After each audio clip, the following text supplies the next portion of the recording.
안녕하십니까. 니콘 포토 아카데미 스티브 쌤입니다. 오늘은 지난 시간에 이어서 니콘 카메라 매뉴얼 설명 3편 메뉴 세팅에 대해서 알아보겠습니다.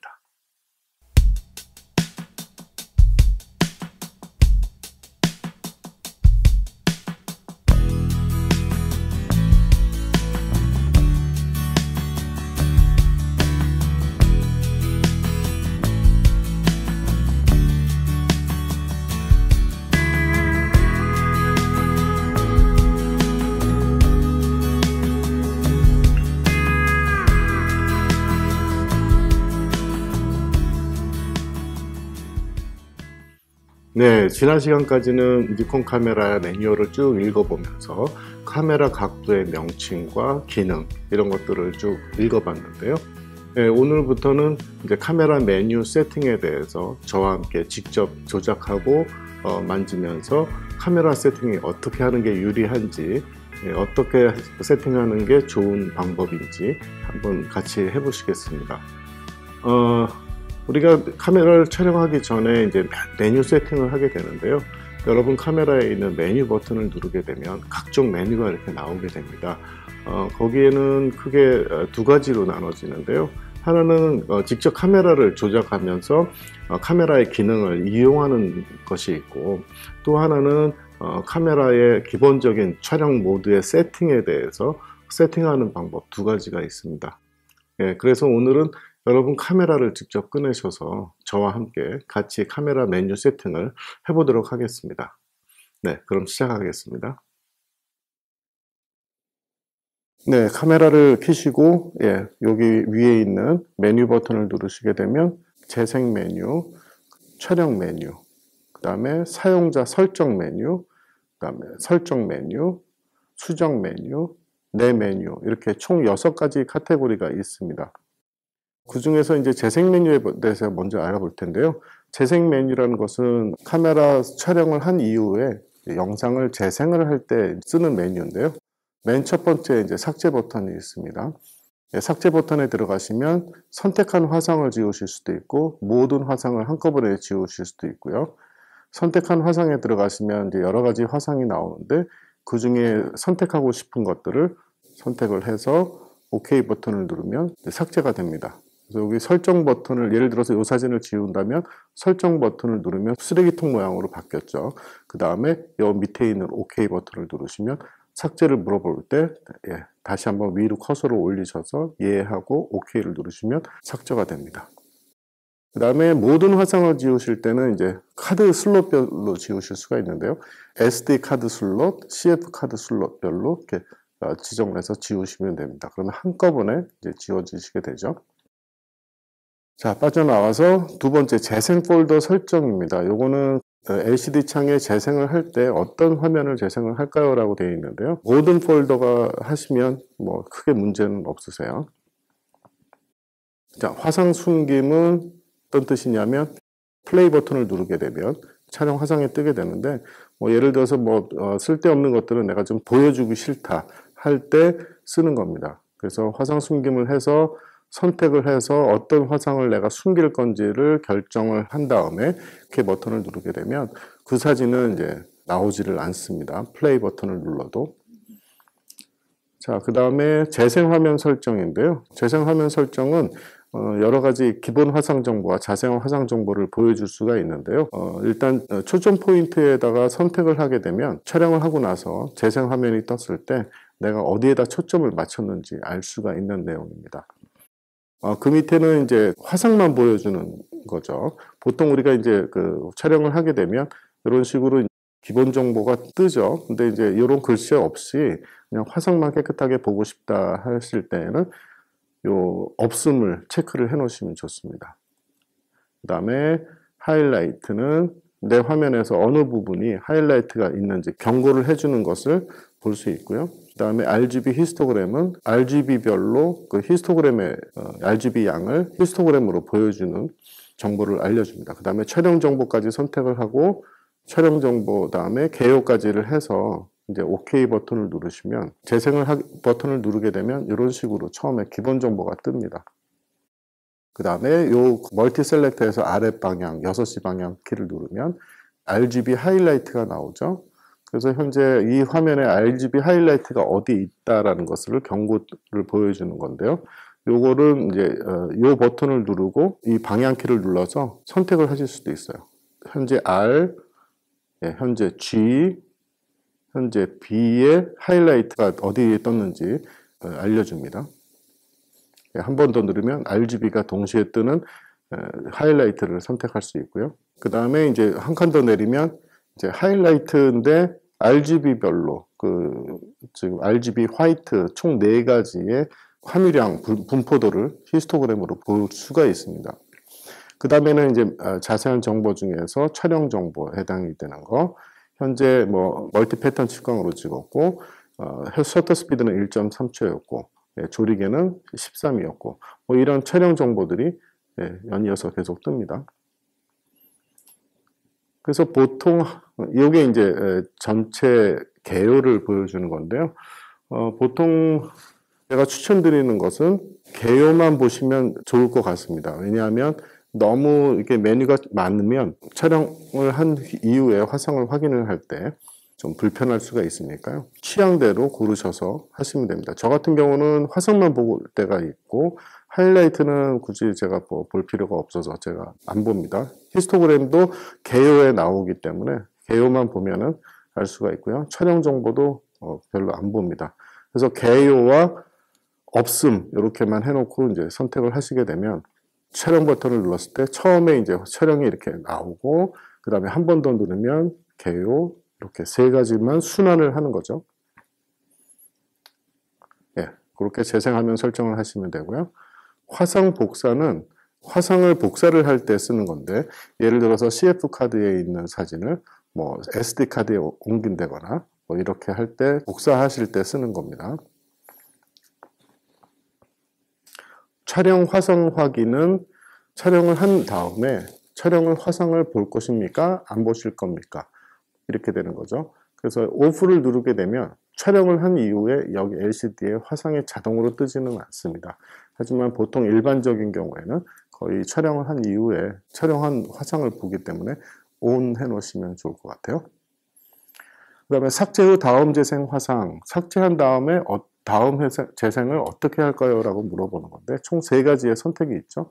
하나는 다음 화상, 하나는 이전 화상, 하나는 삭제 전 재생 방향 이렇게 되는데 무슨 뜻이냐면 예를 들어서 1, 2, 3번 중에서 2번을 지웠으면 이전 화상으로 해놓게 되면 그 다음에 LCD 창에 나오는 게 1번이 나옵니다. 다음 화상으로 선택해 놓으시면 2번 화상을 지웠을 때 바로 그 다음 3번을 보여주는 거고요.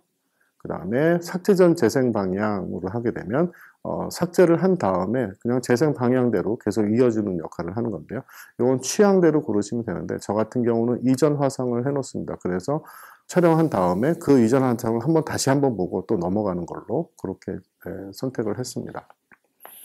화상 자동 회전은 무슨 뜻이냐면 촬영을 한 이후에 이 화상이 이제 LCD 창에 뜨죠. 그랬을 때 우리가 가로 샷을 했을 경우에는 그냥 가로로 보통 보이는데 세로로 찍었을 경우에는 이 ON을 해놓게 되면 여기서 ON을 해놓게 되면 화상이 길쭉하게 위로 이렇게 뜨게 되죠. 근데 저 같은 경우는 OFF를 해놓고 화상이 세로 사진이 이렇게 뜨더라도 카메라를 돌려서 크게 보는 게 더 낫기 때문에 OFF를 해놓고 있습니다. 그다음에 슬라이드 쇼는 이제 여러분 이제 촬영한 것을 이 LCD 창에서 한 번에 이제 슬라이드로 보여주는 역할을 하는 건데요. 시작 버튼이 있고 화상 타입이 있습니다. 화상 타입에 들어가 보면 뭐 정지 화상만 보여드릴까요? 동영상만 보여드릴까요? 같이 보여드릴까요? 뭐 이렇게 되어 있고요. 그건 선택하시면 되고 인터벌은 어떤 뜻이냐면 이제 한 장 한 장이 2초간 보여드릴까요? 3초, 5초, 10초 이렇게 선택할 수 있게끔 해놓습니다. 그래서 보통 저 같은 경우는 이제 이렇게 LCD 창에서 슬라이드 쇼는 잘 안 보고 촬영한 이후에 이제 집에 있는 TV에 HDMI 연결을 해서 보실 수도 있는데 그때는 한 5초 정도 하시면 좋습니다. 만약에 촬영 도중에 일시정지를 하고 싶으시면 여기 OK 버튼을 누르면 슬라이드 쇼가 중지가 되고요. 그 다음에 DPOF 인쇄 지정은 현재 케이블이 연결이 안 돼 있어서 활성화가 안 돼 있네요. 여기까지가 재생 메뉴를 설정하는 방법과 기능의 뜻이었습니다. 그 다음에는 촬영 메뉴. 이제 촬영할 때 어떻게 촬영 세팅을 하실 겁니까? 라고 물어보는 건데요. 촬영 메뉴 뱅크에는 총 4가지가 있습니다. A, B, C, D가 있는데요. 저 같은 경우에는 이제 A, B, C, D 중에서 A에는 이제 제일 주로 많이 촬영하는 풍경 사진을 놓고요. 그 다음에 B에다가는 인물 사진 찍을 때, 세 번째는 야경 찍을 때, 네 번째는 스튜디오 촬영할 때 이렇게 여러 가지를 선택을 해서 세팅을 해 놓습니다. 그러면 보통 여러분들이 이제 처음 카메라를 하시는 분들은 이렇게 복잡하게 해놓으면 좀 헷갈릴 수 있으니까요. 그냥 A에다가 놓고 세팅을 하시면 모든 촬영 메뉴 뱅크가 A로 선택되어 있으면 내가 선택한 것이 그대로 나오기 때문에 그렇게 하시고, 조금 경력이 있으신 분들은 이렇게 나눠서 해놓으시고, 예를 들어서 인물 사진 찍을 때 해놓으면 이제 촬영 메뉴 뱅크가 B로 바뀌죠. 그럼 거기에 맞는 세팅이 또 자동스럽게 바뀌어가지고 들어옵니다. 그래서 그걸 기억하셨다가 활용하시고 싶으신 분들은 A, B, C, D 4칸을 다 적극적으로 활용해서 해보십시오. 오늘은 랜드스케이프, 풍경 사진에 맞는 세팅을 일단 도와드릴게요. 자, 메뉴 뱅크 옵션 추가, 기본적으로는 오프로 되어 있는데 ON 해놓으시면 굉장히 좋습니다. 이 내용은 무슨 내용이냐면, 메뉴 뱅크에 A, B, C, D가 있었죠. 그래서 내가 예를 들어서 풍경 사진을 찍고 오늘은 내가 인물 사진을 찍는다 그러면 인물 사진으로 딱 바꿔놓으면 여기에 있는 그 촬영 정보가 인물 사진을 찍었던 ISO, 조리개 수치, 셔터 스피드가 자동으로 따라옵니다. 그래서 조금 더 편하죠. 그런 정보들을 같이 갖고 올까요? 말까요? 라고 물어보는 게 메뉴 뱅크 옵션 추가입니다. 그래서 저 같은 경우는 인물 사진을 찍다가 풍경 사진으로 선택을 딱 하면 예를 들어서 ISO가 100이면 조리개가 11이었고 셔터 스피드가 예를 들어서 30분의 1초였으면 그 내용이 착 따라와서 바로 촬영할 수가 있게 그럼 도와주는 것이 요 밑에 있는 메뉴 뱅크 옵션 추가입니다. 저장 폴더는 크게 여러분들이 만지실 일은 없는데요. 보통 일반적으로 번호로 폴더를 선택을 합니다. 그래서 999장을 촬영하게 되면 101이었던 것이 102로 바뀌고 자동으로 이제 순환되게끔 되어 있는데요. 특별히 내가 폴더 이름을 지정하고 싶을 때는 커서를 움직이면서 내가 폴더를 생성을 하실 수도 있습니다. 그 다음에 파일명 설정. 파일명은 보통 일반적으로는 DSC 이렇게 되어 있으실 거예요. 그게 디지털 스틸 카메라라는 뜻인데, 요거를 저 같은 경우는 풍경 사진에 맞게 랜드스케이프 해서 LDS로 방향키를 조정해서 이름을 지은 다음에 K 버튼을 누르게 되면 내가 마음대로 파일명을 지정을 할 수가 있어요. 즉 나중에 이제 사진을 볼 때 파일명을 보면 이게 내가 풍경 사진 모드로 찍었던 거구나, 인물 사진으로 찍었던 거구나, 그런 걸 알 수가 있죠. 또 어떤 분들은 이 파일명을 이제 본인의 이름의 이니셜을 따가지고 예를 들어서 홍길동이면 H, G, D 이런 식으로 이름을 지어서 쓰시는 분들도 계세요. 자, 그 다음에 기본 슬롯 선택. D810 같은 경우는 이쪽에 SD카드와 CF카드 두 가지가 들어가죠. 그래서 저 같은 경우는 CF카드 슬롯을 기본 슬롯으로 선택을 합니다. SD카드 슬롯보다는 CF카드가 조금 더 안정성이 있기 때문에 그 CF카드 슬롯을 일단 기본 슬롯으로 해놓고요. 그다음에 보조 슬롯 기능을 어떻게 할까요? 물어보는 건데, 요거는 이제 맨 위에 보면 대체용, 백업용, 러 기본, JPG 보조 이렇게 되어 있습니다. 그래서 대체용이라는 건 무슨 뜻이냐면 CF카드에 전체 사진을 다 촬영을 하고 꽉 차면 이제 SD카드로 그 다음 촬영이 넘어가는 것을 얘기를 하고요. 백업용은 CF카드에 한 장이 찍히면 SD카드에도 동시에 기록이 됩니다. 그래서 풍경사진 같은 경우는 우리가 이렇게 사진 촬영을 한 번에 많이 하지는 않죠. 그래서 보통 저 같은 경우는 백업용으로 해놓습니다. 왜냐하면 자칫 잘못해서 CF카드가 문제가 생기게 되면 SD카드에도 저장이 됐으니까 안전하게 보관을 할 수가 있죠. 그 밑에 러 기본 JPG 보조라고 한다는 것은 무슨 뜻이냐면 촬영을 러 파일로도 촬영하고 JPG로 촬영할 때 이렇게 해놓게 되면 1번 슬롯에는 RAW 파일이 촬영이 되고 SD카드 슬롯에는 JPG 파일이 저장이 된다는 뜻입니다. 저 같은 경우는 이제 JPG로 촬영을 안 하고 RAW 파일만 촬영하기 때문에 이렇게 백업용으로만 해놓고요. 네, 그 다음에 이제 촬영을 어떤 화질로 할까요? 물어보는 겁니다. 그래서 들어가 보시면 NEF 플러스 JPG 파일부터 뭐 NEF만 찍는 경우 TIFF, JPG 이렇게 총 여러 가지로 이제 메뉴 구성이 되어 있는데요. 만약에 여러분들이 이제 디지털 현상을 하시는 분들 같으면 RAW 파일로 촬영하는 것을 적극적으로 권장해 드립니다. 이 RAW 파일을 촬영하는 이유에 대해서는 다른 시간에 또 설명을 드리겠는데요. 저 같은 경우는 JPG 촬영을 안 하기 때문에 RAW 파일만 이렇게 해놨습니다. 만약에 이 RAW 파일과 JPG를 동시에 촬영하신다 한다면 RAW 플러스 JPG 파일로 하시는 것을 추천드립니다. TIFF는 그 RGB별로 색상 정보를 따로따로 저장을 해서 데이터가 굉장히 크죠. 그래서 TIFF는 굳이 쓰실 필요는 없으실 것 같아요. 특별한 목적이 있으시면 쓰시면 좋고요. 그래서 저 같은 경우는 NEF. NEF는 참고로 니콘 일렉트릭 파일의 약자입니다. 자, JPG, TIFF 기록을 어떻게 할까요? 만약에 JPG로 찍는다 그러면 저 같은 경우는 지금 그 JPG로 안 찍기 때문에 이게 아예 활성화가 안 되어 있는데요. 여러분들을 위해서 혹시 요거를 일단 JPG 파일로 해놓고요. 해야 설명이 되니까. 자, JPG 들어가시면 이제 화성 사이즈를 라지로 할까요? 미디움으로 할까요? 스몰로 할까요? 이렇게 하실 수가 있습니다. 그러니까 풍경 사진은 화성 사이즈가 클수록 유리하기 때문에 아무래도 라지가 유리하겠죠. 그 다음에 JPG 압축은 어떻게 할까요? 용량인가요? 화질인가요? 역시 우리는 사진가니까 화질을 우선으로 해놓으시는 걸 추천드립니다. 다시 빠져나오셔서 그러면 NEF RAW 파일 기록을 어떻게 할까요? 물어보는 건데요. 여기에도 화상 사이즈를 D810부터는 스몰 RAW 파일이 제공이 됩니다.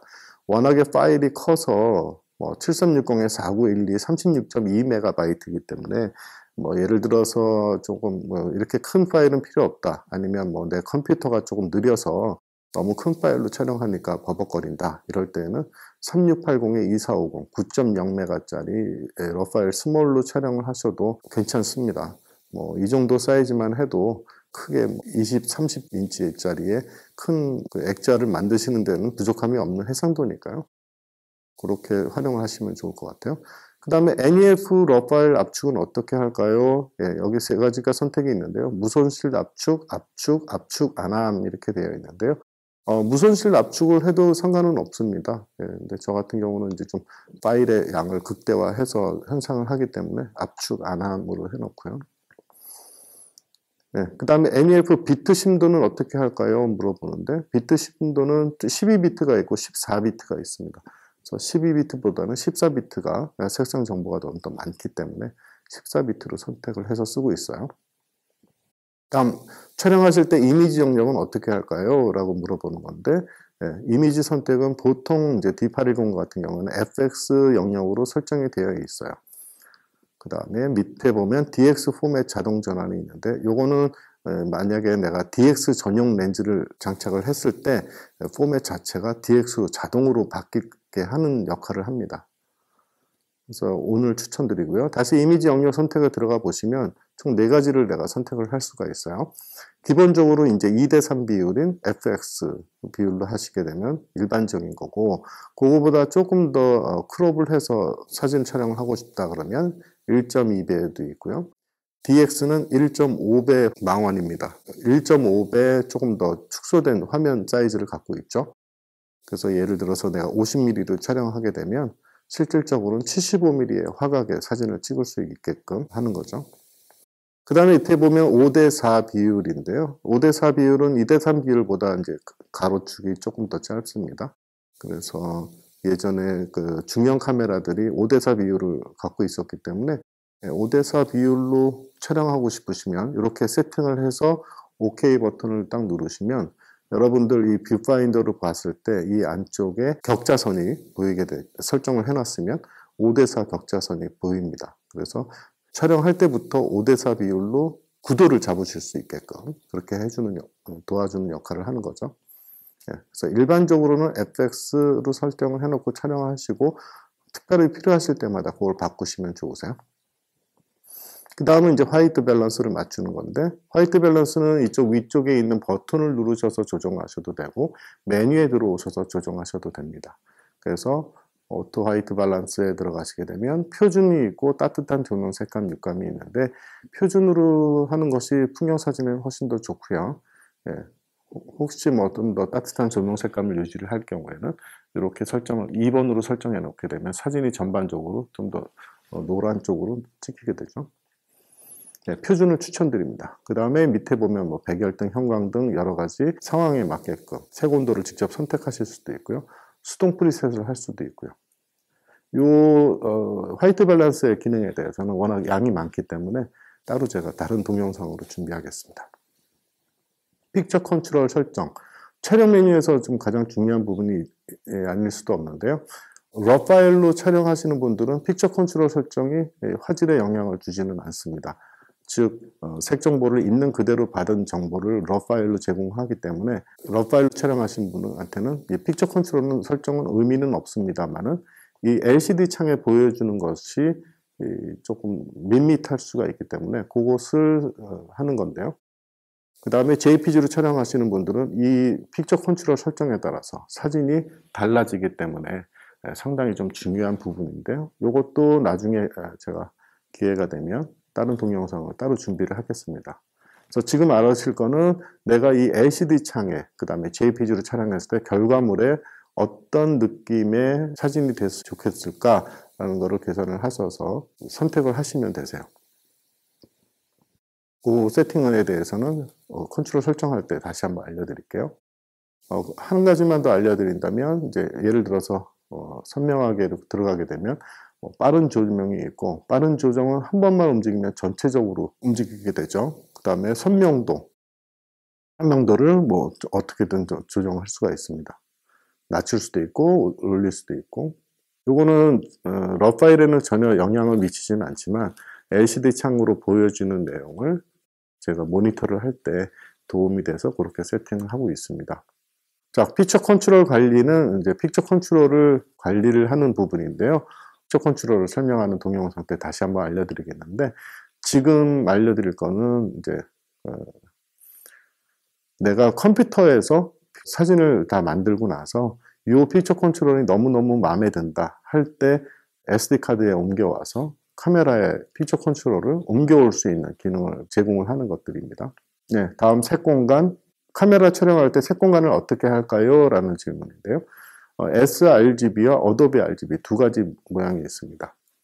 sRGB는 주로 윈도우 컴퓨터를 쓰시는 분들, 그 다음에 거의 모든 디스플레이들이 sRGB를 지원을 하기 때문에 sRGB로 선택을 하시면 괜찮습니다. 근데 이제 어도비 RGB는 sRGB보다 색 공간의 영역이 조금 더 넓어서 색 정보가 좀 더 풍부하죠. 저 같은 경우는 지금 맥북을 쓰기 때문에 어도비 RGB로 설정을 해놓고 촬영을 하고 있습니다.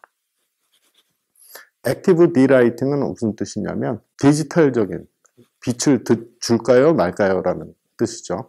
그래서 우리가 사진을 촬영하게 되면 명암이 분명하게 너무 극대화돼서 너무 어두운 데는 어둡고 너무 밝은 데는 밝고 이런 사진 장면을 촬영하실 때 요거를 표준 정도나 자동으로 해 놓으시면 밝은 부분은 조금 어두워지고 어두운 부분은 조금 밝아져서 조금 더 우리 눈으로 보는 것과 비슷한 노출을 보여줄 수 있는 역할을 해주는 게 액티브 디라이팅입니다.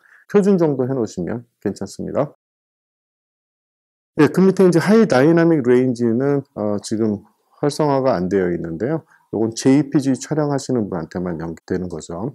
그래서 총 노출을 카메라 노출계 기준으로 한 장, 그거보다 밝은 걸로 한 장, 그거보다 어두운 걸로 한 장, 총 3장을 찍어서 합쳐서 밝고 어두운데 경계를 좀 무너뜨리는 그런 효과를 주는 건데, 이건 JPG 촬영하시는 분들한테만 해당이 됩니다. 이것도 나중에 HDR에 대한 부분을 따로 설명을 좀 드릴게요. 네, 여기 이제부터 이제 사용자 설정 메뉴인데, 오늘은 위에 있던 재생 메뉴와 그 다음에 촬영 메뉴까지만 하고 마무리를 하겠습니다. 다음 시간에는 사용자 설정 메뉴에 대해서 조금 더 중요한 부분인데요. 다뤄보도록 하겠습니다. 네, 많은 시간 시청해 주셔서 고맙고요. 다음 시간에 또 뵙겠습니다. 네, 고맙습니다.